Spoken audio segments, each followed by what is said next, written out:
মুখটা বন্ধ কর। চল চল চল চল তুমি চল চল চল চল চল চল চল চল ওনাকে রিম্পি নালা দেখো দাঁড়া আজকে ভালো করে দেখাই। লুচির পরে একটা ফল খেলে পরে একটা হেলদি ব্যাপার স্যাপার আসে। পাহাড়ে গিয়ে শাড়ি পরার ইচ্ছেটা অবশেষে পূরণ হলো। হাই, আমি Dona and welcome to the episode 15 of Sikkim সুন্দরী সিরিজ। কাল তো আমরা পেলিংয়ে এসেছিলাম, প্রায় সন্ধে হয়ে গিয়েছিল। আজ হলো পেলিংয়ে আমাদের প্রথম সকাল।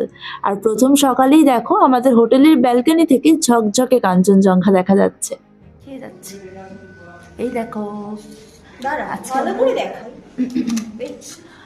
তো ফাইনালি পেলিংয়ে এসে যেটা আগের বার হয়নি আমাদের শাড়ি পরা, সেটা আমরা এবার করেছি। এই যে সি, হ্যাঁ। তো চলো দেখা যাক আজকের দিনটা কিভাবে কাটে। আজকে খুব প্রোডাক্টিভ একটা দিন হতে চলেছে। ব্রেকফাস্টে সেদিন আমাদের জন্য ছিল গরম গরম লুচি আর তার সাথে ঘুগনি। একঘেয়ে ম্যাগি খাওয়ার পর এই লুচি আর ঘুগনিটা ছিল আমাদের কাছে একদম হেভেনলি একটা ব্যাপার। ব্রেকফাস্ট তো ডান, গাড়ি আস্তে আস্তে ভাবলাম হোটেলের বাইরে থেকে ভিউটাও তোমাদের সাথে শেয়ার করি। এই ছিল পেলিংয়ে আমাদের হোটেল আরশি।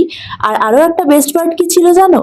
এই হোটেলের বাইরে একদম অপোজিটেই ছিল রোপওয়ে, যেটা আমাদের জন্য একটা ভীষণ বড় অ্যাডভান্টেজ ছিল।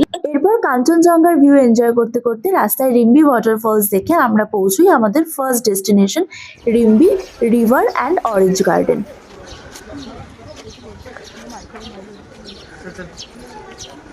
সবাই এখানে চল চল চল চল তুমি চল চল চল চল চল চল চল চল উফ, ওই বাংলাটাকে হিন্দিতে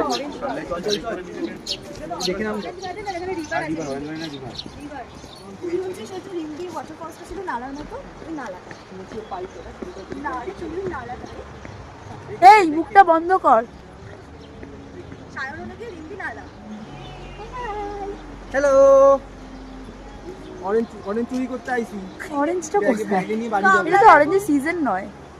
আচ্ছা এখান থেকে অরেঞ্জ পেরে একটা খাওয়া যাবে। অরেঞ্জ গার্ডেনে অরেঞ্জই পাবো না তাহলে কি না লুচির পরে একটা ফল খেলে পরে একটা হেলদি ব্যাপার স্যাপার আসে। লুচিকে এমনি আনহেলদি জুস দিয়েছে অরেঞ্জ জুস।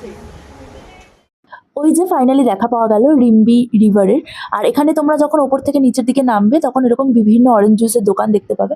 তোমরা চাইলে সেখান থেকে ট্রাই করতে পারো। শুধু অরেঞ্জ জুস না, ওখানে বোধহয় আরও অনেক ধরনের জুসই ছিল, আমার এই মুহূর্তে ঠিক খেয়াল নেই। আর এই জলটা এত সুন্দর পরিষ্কার আর ঠান্ডা ছিল, আমরা অলরেডি সবাই জলে নেমে গিয়েছিলাম। আর প্রচণ্ড রোদ ছিল সেদিন, তেমন একটা ঠান্ডা ছিল না। আমরা তো কোট ফোট সোয়েটার ফোয়েটার পরে বেরিয়েছিলাম, বাট অতটাও ঠান্ডা ছিল না, বেশ সুন্দর একটা ওয়েদার ছিল। আর এই যে আমি জলে নেমে ফটো ভিডিও তুলতে গিয়ে শাড়ি ঠাড়ি ভিজিয়ে একাকার অবস্থা। তো তোমাদের সাথে দেখা হচ্ছে আবার নেক্সট ডেস্টিনেশনে, ততক্ষণের জন্য স্টে টিউনড, বাই।